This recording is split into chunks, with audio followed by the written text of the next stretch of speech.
I'm Craig Hubbard. I'm the lead designer on F.E.A.R, and we're going to be doing commentary over some footage of the game. I'm David Longo. I'm the art director on the project.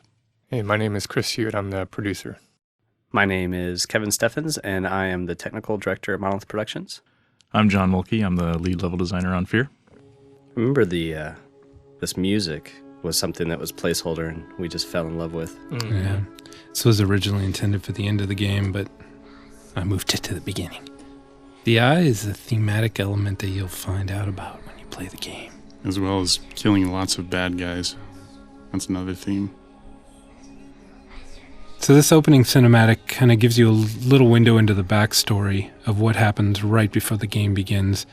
This guy that you're seeing here is Paxton Fettel, who you'll find out shortly is a genetically engineered telepathic Psychopath. Yeah.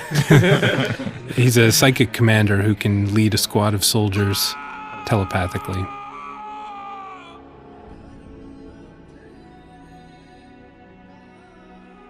So his scream is sort of reverberating through this facility, and it awakens these clone soldiers.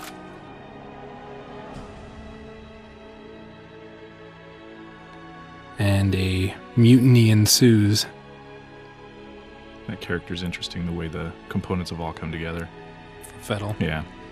We started off with two villains, and he was one of them and kind of merged them together. Yep. Dr. Frankenstein. Yeah. So he's got the body of one and the head of the other. The music in this opening is something that was actually placeholder, but we really liked it and kind of fell in love with how it fit, so we wouldn't let the audio director change it. It was originally going to be used at the end of the game, but we moved it to the beginning. So here the soldiers have pretty much mopped up the security forces at the facility, and Fettel is doing his thing. I think it's important to point out that Fettel has a really bitchin' jacket. His jacket actually used to belong to another villain we had in the game named Conrad Krieg, who we chopped out of the game and combined with Fettel pretty literally.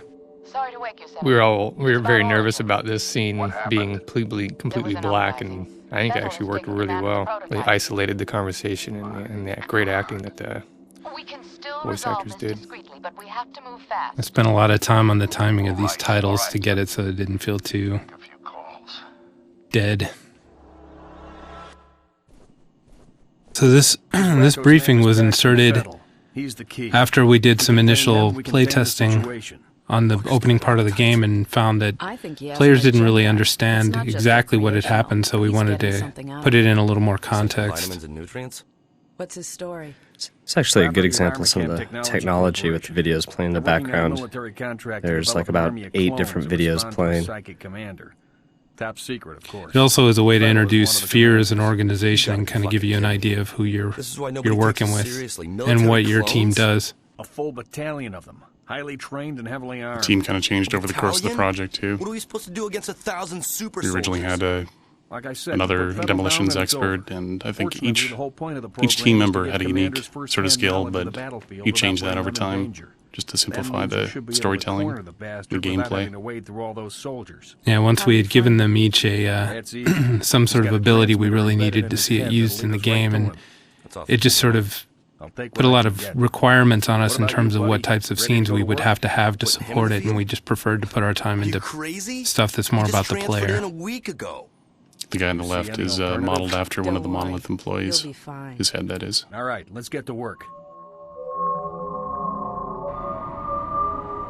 We've tracked Fettel to an abandoned building just up ahead. No sign of enemy activity on the satellite. What's interesting is we actually had a whole level in the game where we actually had this car. We were doing a car chase sequence, and luckily we got to use the car. Yeah. Spent about, 2 months on that thing? At least. The car chase sequence just didn't work out the way we hoped it would, so.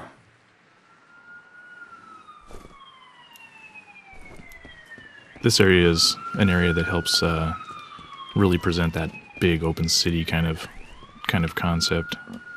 Trying not to throw you directly into a claustrophobic kind of dungeon crawl situation.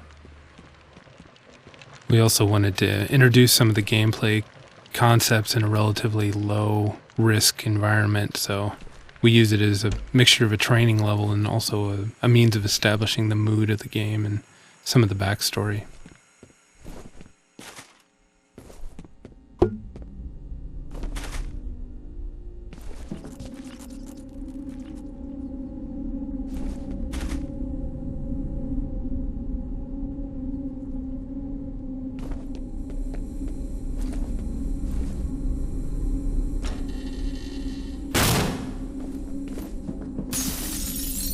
Hey, bro. What took you so long?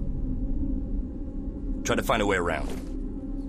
This environment went through fairly rapid iteration, actually late in the development process. This level was one of the last levels that we actually built from the ground up, and so the iteration process was quicker than some of the other levels in the game. But luckily, we were at a position where we understood our technology and understood kind of the constraints, so it made it a lot easier for us to attack a level like this late.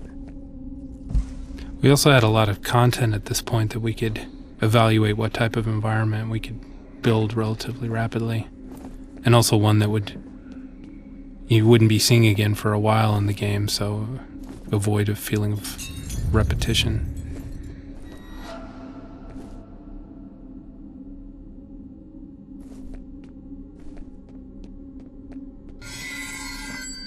Get your first dynamic or volumetric lighting there. Yeah, you can see it on the left.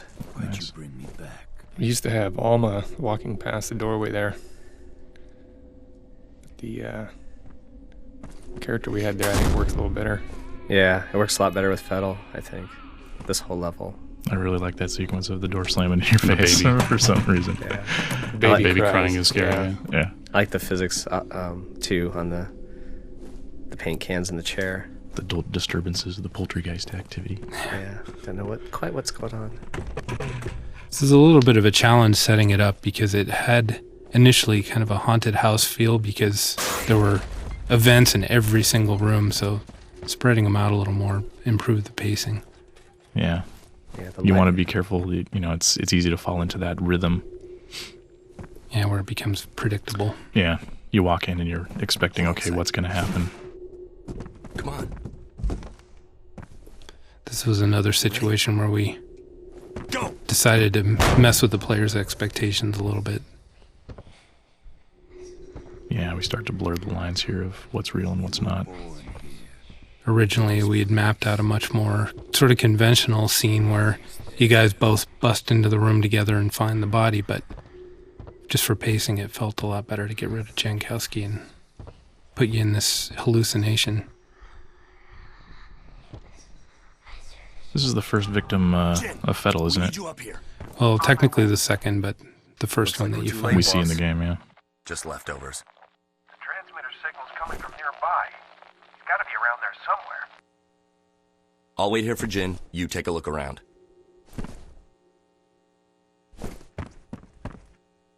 Get going.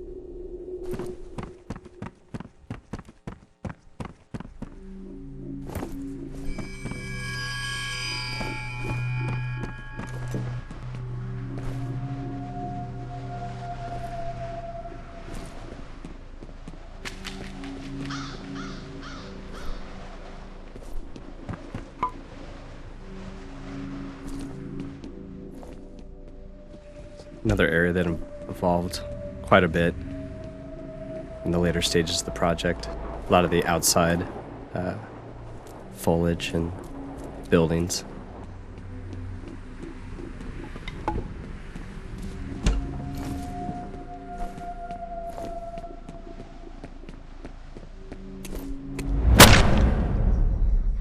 Ow. That's how we end every level. Smack you in the face with a board. The dead man's name was Marshall Disler. I remember him. But are the memories mine or hers? So this is actually another one of those examples of wanting to convey story information to the player, but wanting to keep it all as much in-game as possible. And if you leave the player in control, you run the risk that they're going to just run off and miss something important. So we came up with some devices for locking you into an area to give you some information. that would feel a little more contextual. We used to have Alma running past that window. That's right. We'll be ready.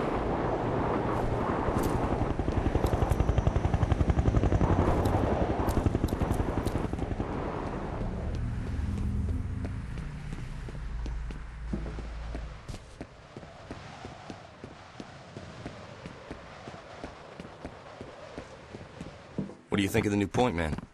Hey, where you been? There's actually a conversation there you can eavesdrop on if you don't go running You down the boys run stairs. along. I'll be busy I here really for a like while. that conversation too. It took me a while before I heard it. Really? Like, working on the level after a while.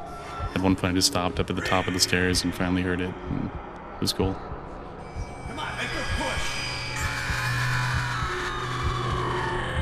I've tried to forget. I've tried so hard to forget.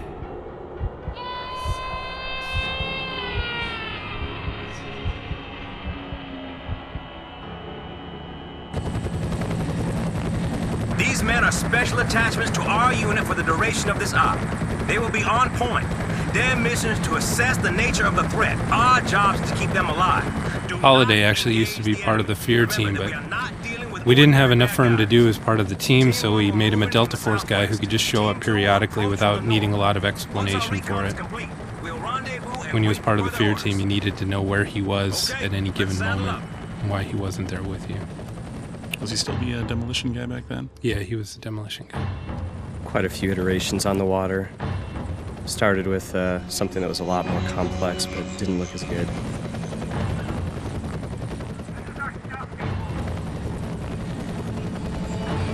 Thought it would be nice to let you actually come in on a helicopter and fast rope down as opposed to just watching the whole thing in a cutscene. Yeah, that was kind of an ongoing theme wherever possible. Keep the player in the game. Proceed to first objective.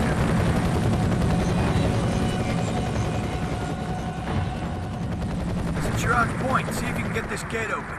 I'd send one of my boys, but I think we need a specialist for this one. The sarcasm. Actually, I had to re-record the line to get a little more sarcasm in there. It didn't come across the first time. Goody. One of the playtesters was confused that he was waiting for the specialist to show up. Didn't realize that he was the specialist.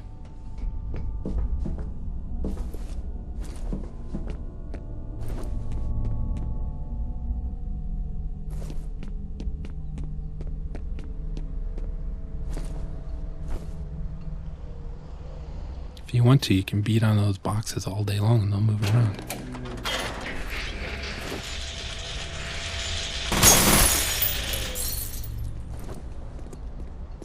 Good job. Head on back.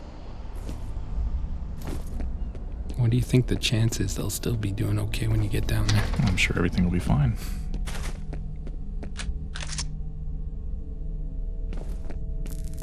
What the hell is that? Over there! Yeah! This is a scene where we had a lot of iterations on. I'm losing your signal.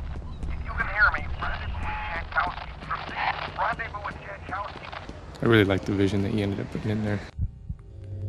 It's kind of recycling some elements from the original E3 demo.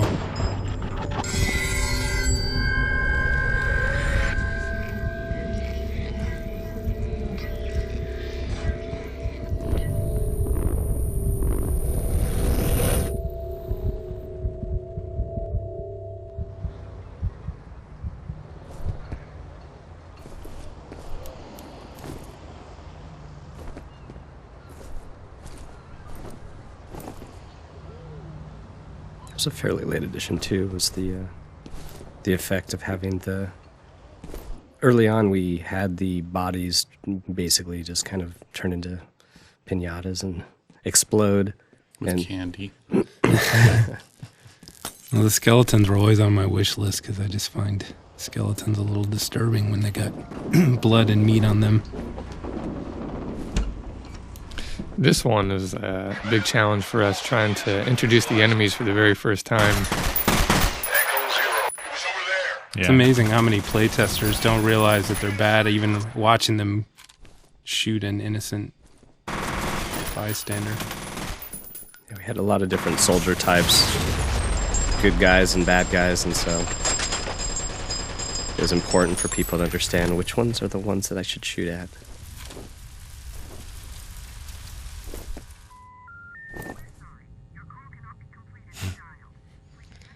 Always get a good response when showing that to people in the demo of the game.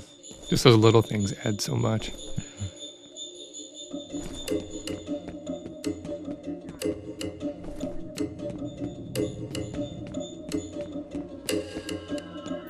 More carnage, painting the soldiers as the bad guys.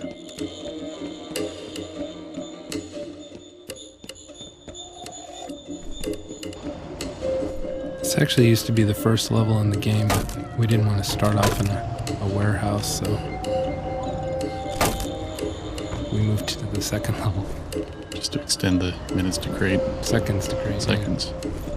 This is what we're introducing to back there, the breaking boards, some of the components that you'll need to understand as you move through the game, some of the simple puzzle elements, obstacle overcoming simple obstacles, that kind of thing. Melee combat. This was also a level, this area was set up to allow the player to get kind of a jump on the AI. Yeah, wherever possible, we try to let the player initiate combat just to give you a sense of control and tactical decision making.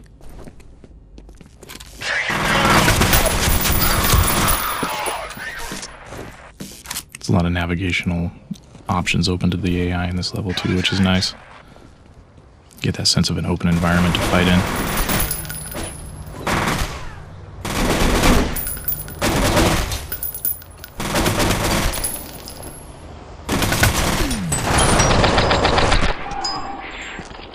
Yeah, melee was something we wanted to try early on. It was definitely kind of a component we felt fit really well into a close quarters combat experience, and so we fought pretty hard to keep it in and at least, let the play testers decide.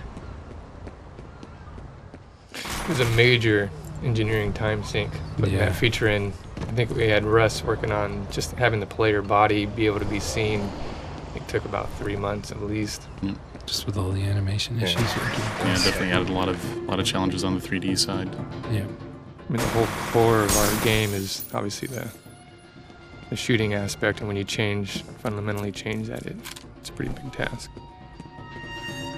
There he is! Squad, check in. Need backup now!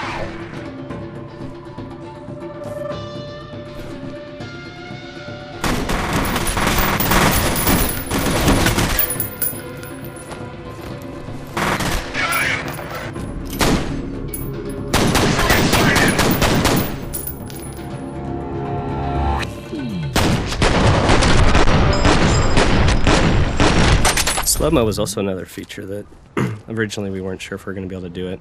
We're going to pull it off. Something Craig had wanted pretty much from day one.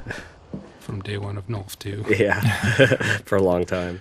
I remember when we put that in, you actually purposely did not want to show me the feature when John O had first got it implemented. Yeah. Because I'd run off and tell people, hey, we got slow-mo. Yeah, John O'Rourke, the engine architect, first re-implemented the timer system to support changing the gameplay speed, and it was, even his initial test, it was really cool, and we knew that people were going to really like it, so we, on purpose, didn't show it right away because it's really easy for people to get very excited about a feature when all the details haven't been figured out, so it was kind of a stealth feature for a while.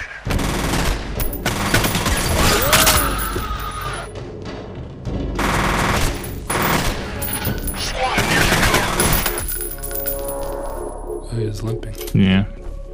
Damage levels.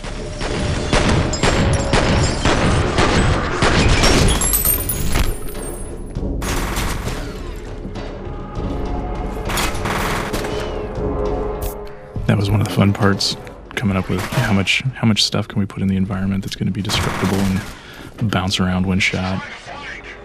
Tell the person who had played this game had played the earlier level.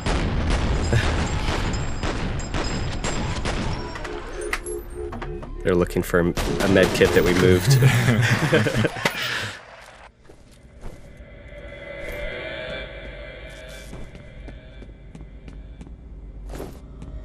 It was interesting when we were obviously trying to focus on close quarters combat. I wasn't sure quite what Craig was looking for but when he brought in the John Woo films and showed a couple of the scenes where the guy shoots the shotgun down like a blank hallway and just all hell breaks loose and debris and smoke and sparks, and it was just very clear to see exactly what Craig was going for, and I think we really captured it well.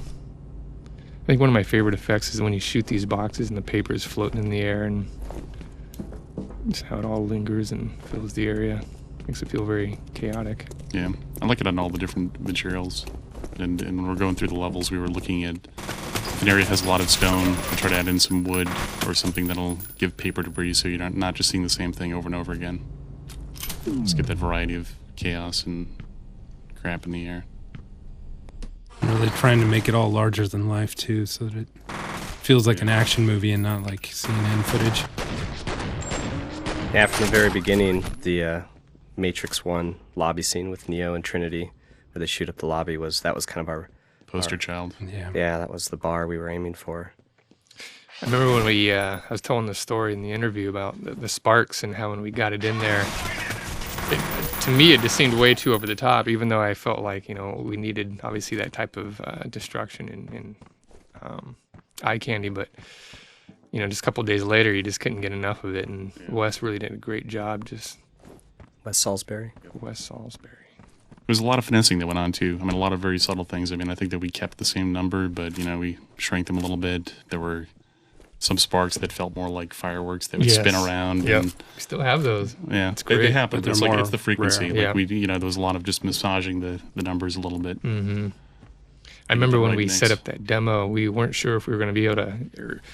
Vivendi almost didn't show the game at E3 in 2004, and we were getting down to we literally had 2 weeks before they were going to decide what was going to be shown at E3, and one of the pushes that we made was to create some demos of the gameplay, because we had just gotten online a lot of the enhanced effects systems, and we showed just a little piece to F.E.A.R, and they were so blown away by what we had done that it had convinced them that they had to show it at E3.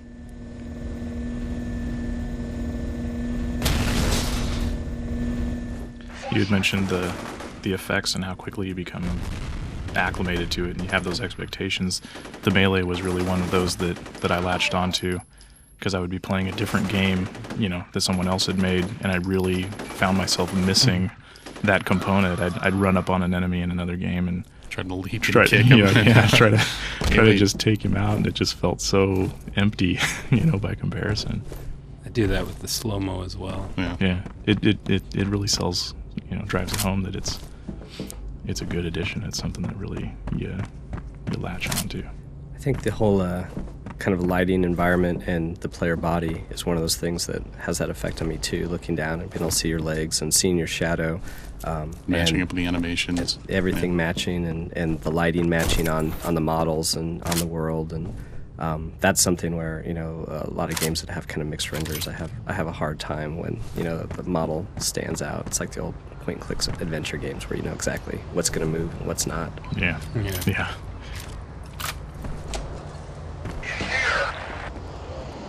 Check the upper floor. Yes, sir. It's a good example of kind of a variety of combat animations. This is another one of those situations where, we built in a non-linear path here so that lots of opportunities for the combat, and it could just emerge in different ways depending upon what the player does. That was a big push. Left. Yeah, it was a big push. Keep it open-ended.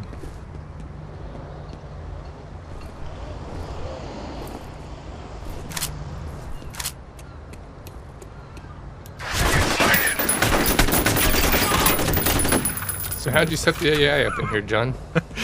I told one of my level designers. Looks like they did it. That was pretty cool. Someone wet themselves. This is pretty cool. I like the reflection and the puddles. That's pretty awesome. That's another area where we kind of went a little bit away from the norm on kind of the decapitation and things like that, where we supported some amount of carnage, but we really wanted it to fit in. We didn't want it to be too over the top, but we also wanted it to be, satisfying for the player. It's a very occasional thing, and we wanted it to feel a little more like a war movie where it's grisly but not sort of self-indulgent. That grenade effect was probably one of the most commented on effects in the game when we showed it at E3.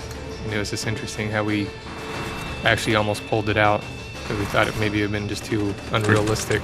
Yeah, I loved watching you play early iterations of the game for people, and you, Chris, were particularly in love with the grenade and the shattering glass. I remember every scene was hit slow-mo, throw the grenade, watch the glass blow up. It was awesome. A lot of the early responses we had to the E3 video were that the grenades were causing the slow-mo. Oh yeah, that's right. Yeah, I remember that. I really like how the enemies, when they get shot up, they're still firing their weapon. I remember one moment I captured this scene where I actually ripped the guy in half and his upper torso still had the weapon and they're still firing, shooting at the glass around him. It feels like a total action movie. There's sequences where you'll be in slow-mo, he'll have a weapon that you don't have. You nail him in slow-mo, and he's shooting the gun and falling to the ground, and you just, as you walk through him, grab the gun from him and start shooting the next guy. It feels Have you ever awesome. done the moment like where you shoot the guy and the guy's weapon's flying through the air in slow-mo and you can actually catch it? Yes, It's awesome. It's awesome. That's one of the things about this game. I mean, I was the guy that pretty much did 90% of the video captures, and it was there's so many moments where it just felt like this is just the perfect action movie sequence right here.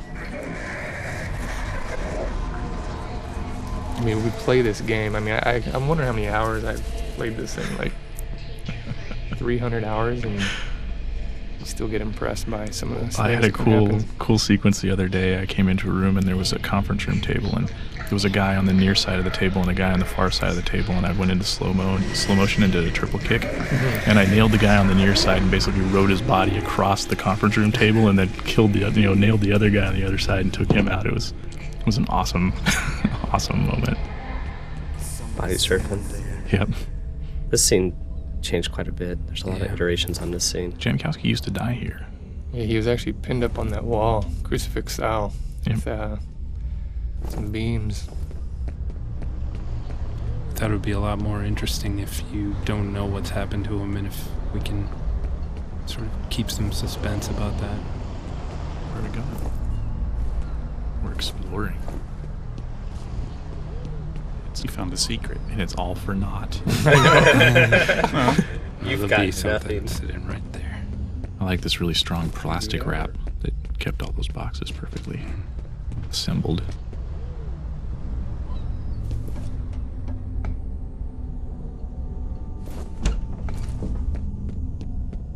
So there used to be Prox mines down here that was supposedly laid down by Paxton Fettel as he's been escaping, but right before GDC, we decided to, based on some feedback we got, just to throw Alma in here and have her be the cause of the explosion. And it actually worked great because this was the end of the GDC demo, and at the beginning of the GDC demo, we had the fire and the eye, and it just really kind of closed off the demo really well. Yeah, these effects were, again, Wes Salisbury and Kevin Diedrich spent a lot of energy making these effects look, realistic, really. Had a few people actually at GDC 2005, European press, talking about how it's the best fire they'd seen in the game. He's alive. Should I call in a medevac?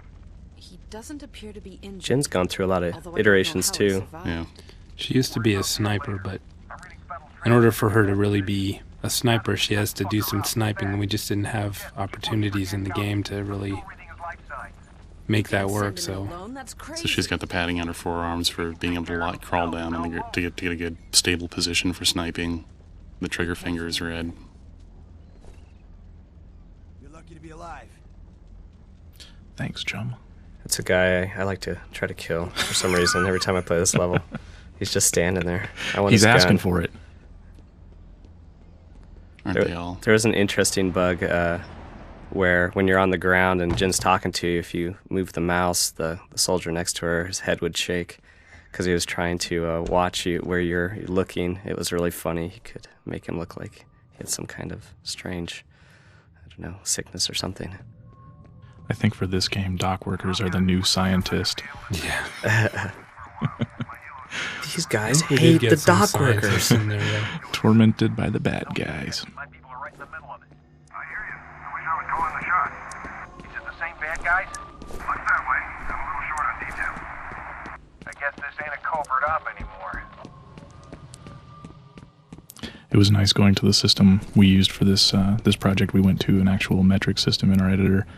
So on previous projects, we had to spend a lot of time making scale standards to make sure the world was convincing. And on this one, we just bought all the designers' measuring tapes and said, there you go, now you've got your scale standard. It was nice.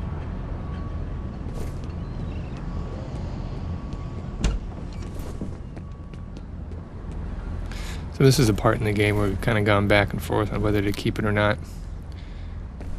Yeah, this was supposed to break up the combat with some kind of exploratory elements.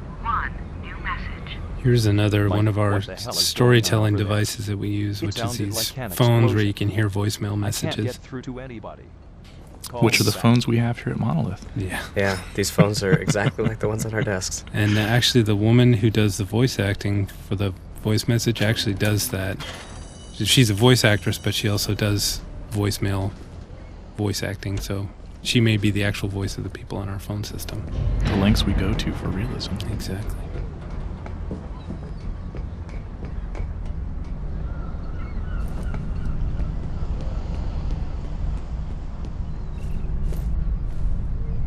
That's another thing that early on we wanted to use the kind of ladder climb that's found in some more of the tactical games instead of the traditional kind of first-person shooter. Just kind of, magically glue yourself up and down ladders, which was definitely a design decision that, maybe Craig wants to talk a little bit more about. Well, one of the things that it does is it makes you vulnerable on a ladder, so there's a little bit more tension involved in deciding to climb up to another level in a firefight, for example. It's a lot more advantageous to try and deal with the threat than... So the rats are running away from something. There can't be anything good down there. We actually had Alma here pull straight back into the darkness. Now we have her running across, which I think worked out really well. Yeah, this area definitely got iterated on multiple times, and I definitely think it ended up a lot better. Well, we ran into a problem with that original setup because players can adjust their gamma, and so you could see her disappearing and appearing, so... It's another case where the dynamic nature of PC games really requires you to be creative in how you solve problems. It's also another good example here of the lighting and shadowing that our technology supports to allow for you to see, Alma behind you and her shadow on the wall in front of you. There went a fresh shipment of bad guys. Echo 12, we have a possible intruder reported in your vicinity. We haven't seen anything. Roger. Keep your eyes open. It's another cool element is the buoyancy in the water. Having things float with the new physics system is pretty cool.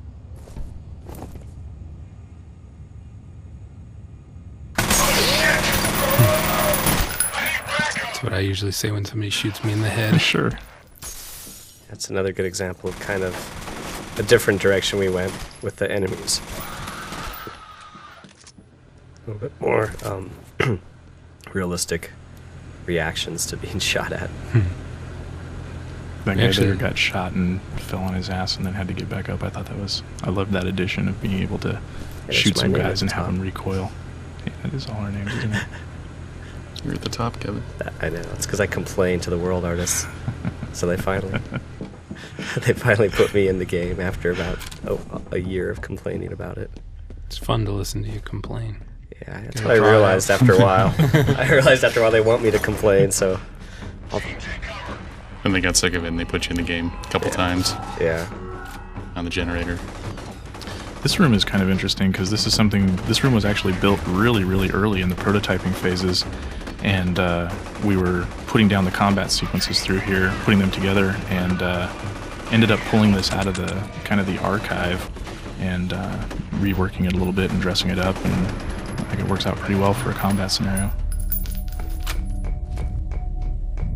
Yeah, that was something that kind of was a common theme where we would have combat spaces that were worked on really early without final art, and they moved around a lot of times. Like something would be, initially in kind of this early area in the game, and it's like, well, maybe this would work in the office, and so it got moved to the office, or vice versa. Well, it was cool working in those discrete little scenes. We just put together elements that would fit contextually into the various areas we were creating, and just work out the combat and different elements and make them feel cool. Or not. Nah, it always felt cool. Sure it did. Yeah, part of the reason we wanted that more modular approach is so that we could adjust pacing by shifting scenes around fairly easily instead of being locked into a layout. Yeah, that was a big concern early on, was just the pacing being so important to the game that we really didn't want to be locked into something that didn't work well for pacing.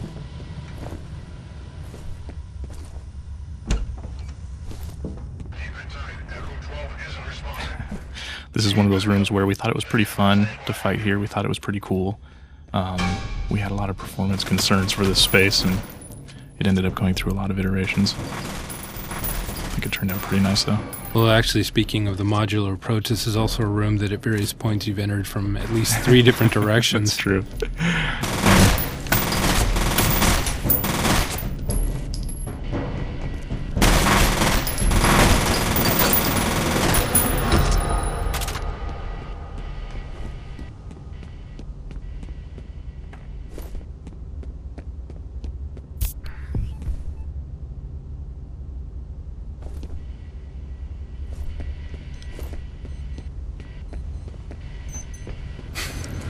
The bomb.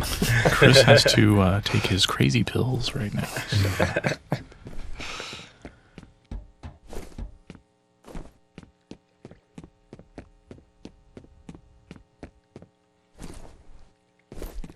This is another one of those spaces that changed around so much. There used to be an alternate route into the space that ended up getting pulled out, and used to be a big combat scene here too. Yeah. See, at the beginning of the project, we were told not to have any more than 3 AI, and then also make sure not to have combat with water. So we put 5 AI in here and put the combat in with the water. Yeah. For any of you people out there that are thinking about becoming an engineer or an artist in a game company, pick artist, because you can kind of do whatever you want, and then the engineers have to clean up after you. Don't pick engineer. I don't believe him. This is that complaining we were talking about earlier? Exactly. It is interesting, though, how early on kind of the constraints that we thought we were going to have to deal with, really, we kind of worked around, like, because early it was 3 AIs, it was, 3 lights. Yeah. And both of those. No bridges and a few columns. No water. Yep. No moving platforms. Yeah. Yeah, some of the first spaces I remember people looking at us going, we can't do that. Yeah. We've got to pull back. Don't even try. But now we have 6 AI at a time and 22 visible lights and Yeah. and Kevin What's our min begrudging it. spec? Yeah. What's our min spec? Exactly. It's tricky, too, because I think the average gamer doesn't understand why they can't look at the scene and understand why it would run slower on their machine than an older game, but I think just because the per pixel lighting and the dynamic shadows. I think the biggest wake-up call is when I found out that every light that hits a model, it has to re-render that model. So if you've got 3 guys in there with 3 lights, right? Talking about basically the equivalent of 9 guys in the room. So from a it's just rendering not the standpoint, models. It's any surface.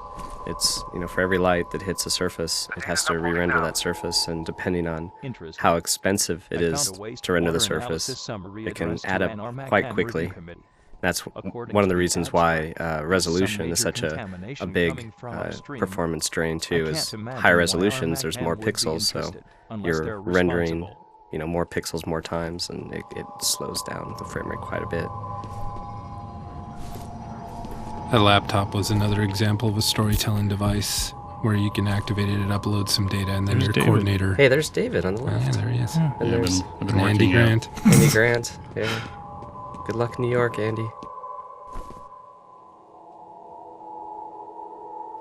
TPS report. I know some of those papers are hanging up in our hallways.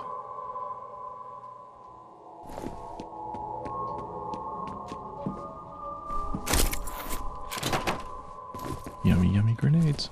Oh, that clock used to actually keep accurate time. They forced me to pull it out. That clock, that black clock on the wall, actually all the hands moved accurately. It kept accurate time. The John Mulkey, lead level designer, hooked it all up. Probably spent way too much time getting it to work. 2 minutes. And then us in engineering said, this is actually not good for performance. So could you please make it so it doesn't actually keep accurate time? It's going to keep this game from being AAA. You know that, don't you? See, we try hard, very hard to make everything as realistic as possible, but there's sometimes constraints. There's limits.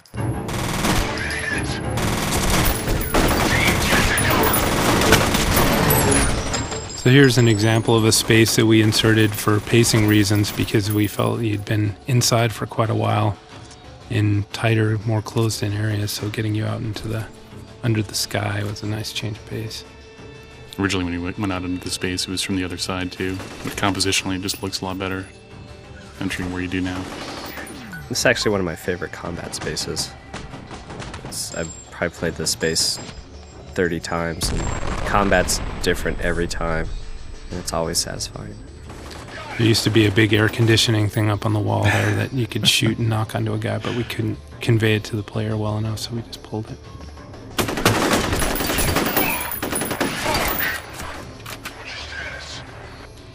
Dead.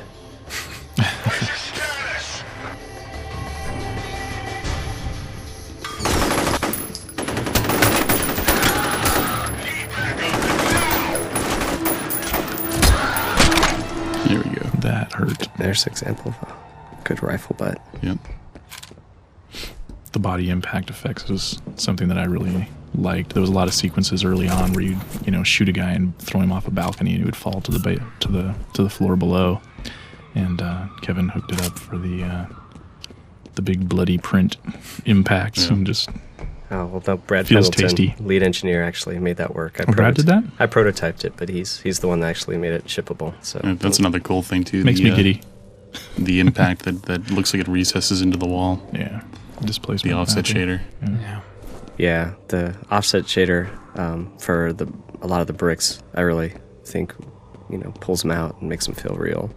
And the offset shader for the impact marks definitely adds a ton. This is another one of those spaces that originally you actually came into this from the far side of the room, swimming through an underground tunnel to enter a facility. And this is something that just through reworking the layouts and making the game work with the story, it changed around quite a bit. It's a good example of our water technology, which allows for accurate reflections on the surface, and also you notice that the surface is being displaced as you move through it. So that was something that we spent a fair amount of time on, and it's used in a few places in the game.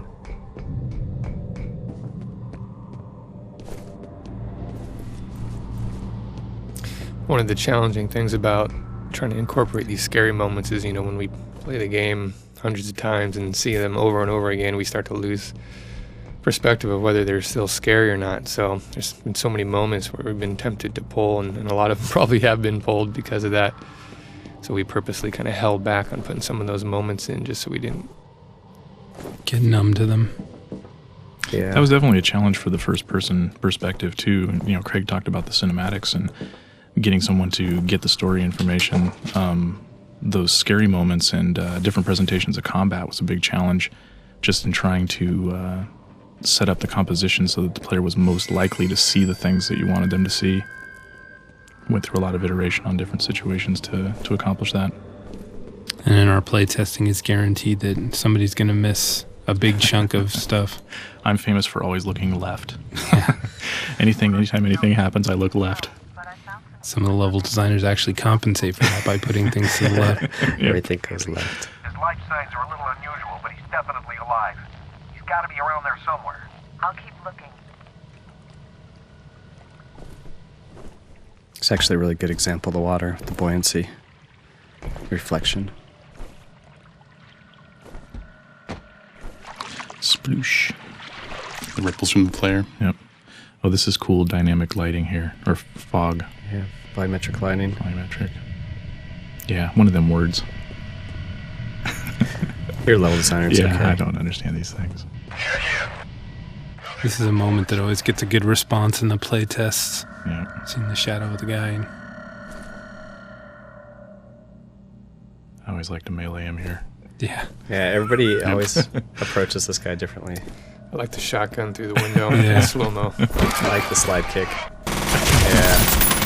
Just to make sure. The jump kick's actually a good one. Yeah. I do the roundhouse there.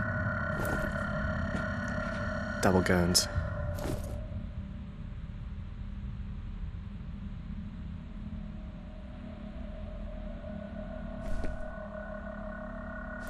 Hmm? Bah. You see that? Whose idea was it to put a wrench on the calendar? I remember. That's probably Ken's idea. I remember Andrew I thought working it was on that. Andrew. Was it? Yeah, I was actually watching him when he was doing it. Well, the calendars used to be 1984 for a long time. That's kind of cool, though. Yeah. Is that like a shout out to Van Halen? It's a What was that George for? Orwell. Yeah. Oh, Orwell. Okay. Of course, that's I don't know. that's the other thing I think of. Right. Van Halen. Van Halen first, George then, Orwell. then Orwell. Yeah, You know, got my priorities straight. exactly. It's cool.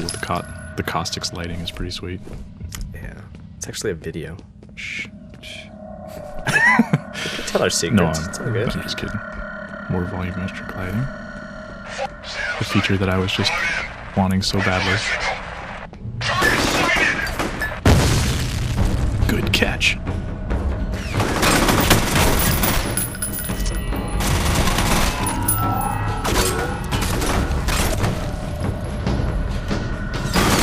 This space actually went through quite a few revisions too. Yep.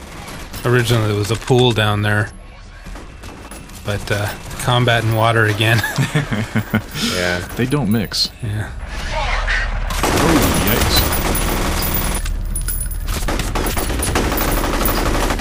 yikes. It's a good example of the slide kick. Yeah. It's a good example of smoke kind of lingering around. It's like, something happened here.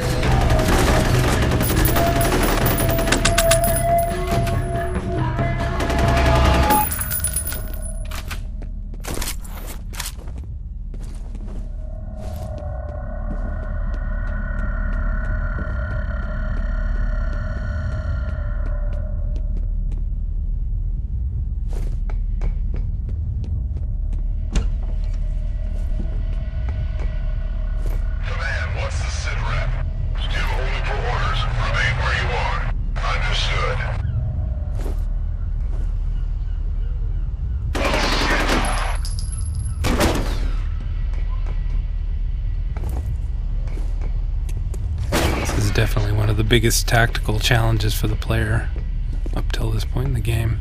Yeah, I really like this combat space. It feels very... there's just so much going on, so much flanking, and it's so open-ended. A lot of people have said that it feels... it has a multiplayer feel to it. Yeah.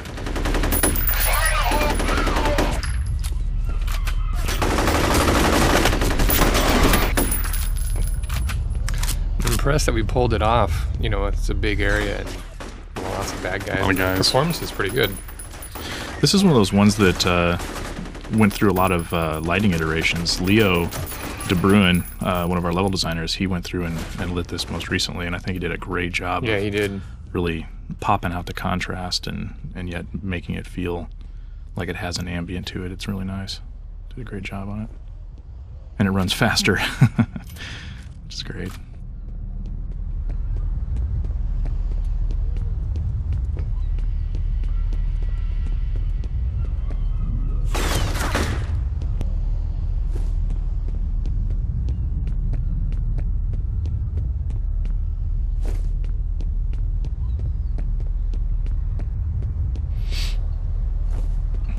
Little cat and mouse going on.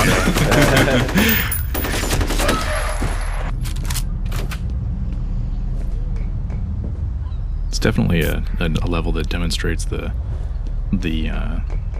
how dynamic the AI are in responding to the player and how the player is moving through the space and what they're doing and the choices they're making.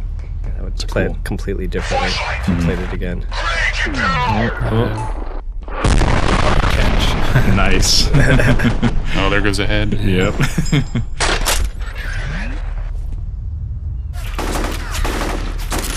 That's a shotgun. Yeah, take the shotgun. Yep.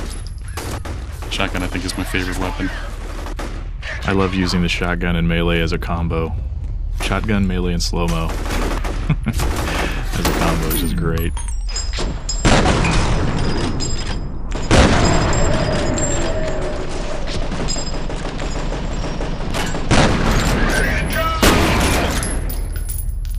One of the things I'm happiest about is that instead of ragdoll physics, we have stuntman physics. The way the guys fly just feels much more like movie stuntmen. Yeah. As we're about to witness. Yeah. Ooh, that's nice.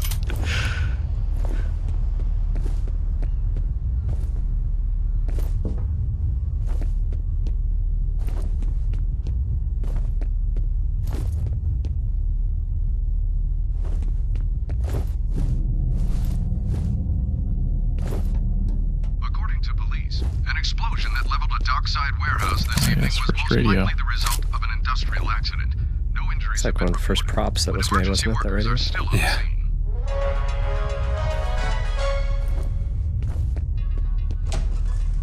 I like this this puzzle here where you turn on the water. It's actually a good example of a sound feature that Terry Jones, our audio engineer, implemented that is allows you to string a sound along kind of a, instead of being around a radius, it's actually following the pipe. So as you move down the pipe, you can hear the water the whole time, but you don't hear it in here. Yeah, still got the positional. Yeah, which is cool. Which is, you know, very realistic.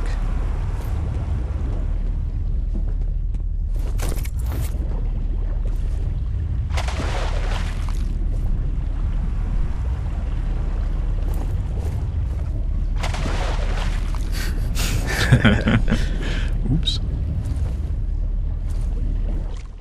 It's a tough one because, you know, I'd like having some of those puzzle elements, but there's a lot of gamers that get frustrated, so we end up pulling back on them quite a bit.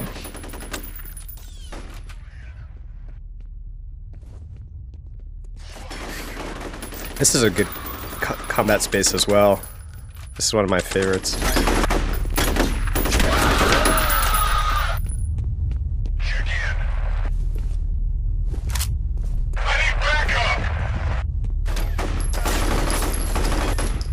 There's a lot of high variation, guys above you.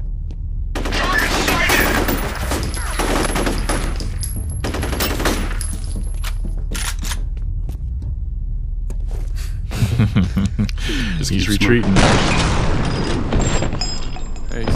This area was actually one of the first combat prototype areas we built. Nasty. Oh, nice. Yeah, this is the area where we did the first demo that got us into E3 2004. And we actually used it in the E3 demo of 2005, which is pretty funny. It's still one of my favorite combat spaces in the game. Yeah, first screenshot. Yeah, Yeah. right here. That's a good story. Infamous, yeah. Bullets taste like chicken. Yeah, we our first screenshot that we thought only the press was ever gonna see was in this area, and we had a caption: "Bullets taste like chicken.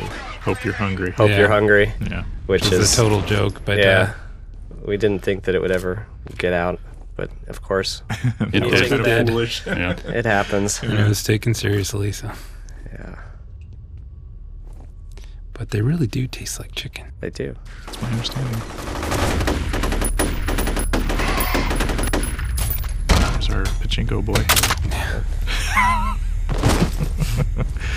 Yeah, that's got It's hurt. required. Yeah, you gotta have the pachinko machine.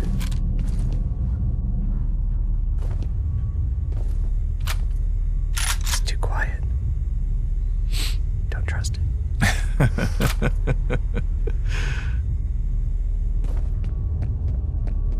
I think this person's played this before. Yeah. Dynamic lighting, another example.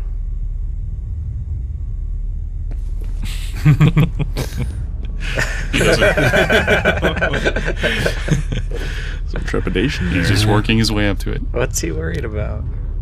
So one of our goals in the game is each time we introduce a new element, a new character, a new enemy, we wanted to try and make it dramatic, memorable. So you'll see an illustration of that with the heavy armor.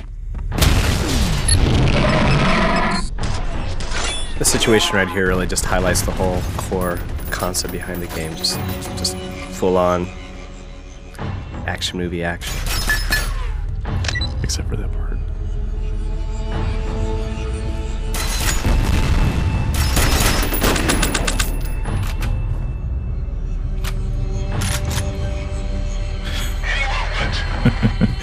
Bank shots. It's kind of where it all comes together. You got the slow-mo, you got the effects, you got the combat. Physics.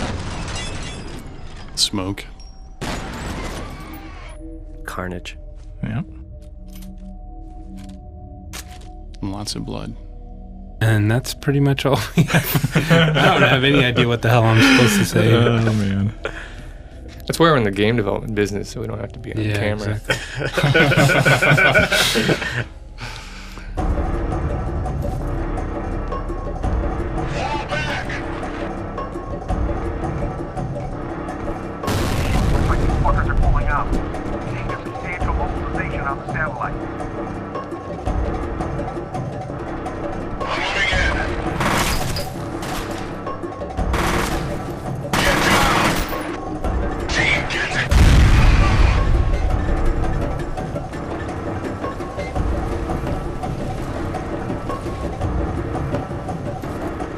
I think this is the first introduction to those loose gas pipes that you can blow up and use against the enemy. So he just got nailed. Nailed to the wall. That's what you get. Just in case. Those are warning shots. Yeah. All right, that's getting a little gratuitous there. Yeah. Save your nails.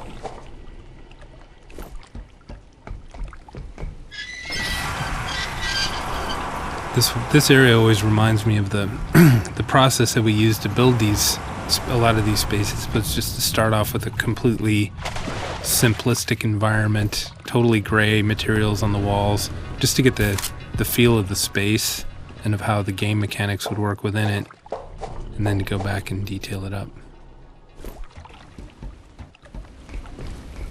Using the grid texture, it also made it really easy to just look at something and say, pull it back a meter, 50 centimeters.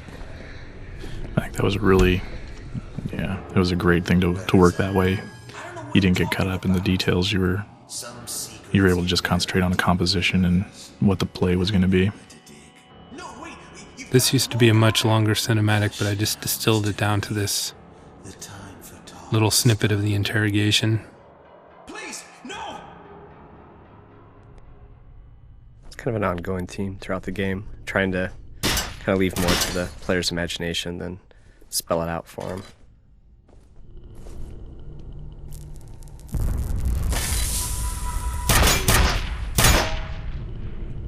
There's a good example of a little scene that was originally somewhere else entirely, but I think that one actually moved around twice. Yeah. It was originally blocked in one space, got moved into another one, and then finally pulled into here. All right. That's horrible. That's horrible. How could guys this boring make something this cool?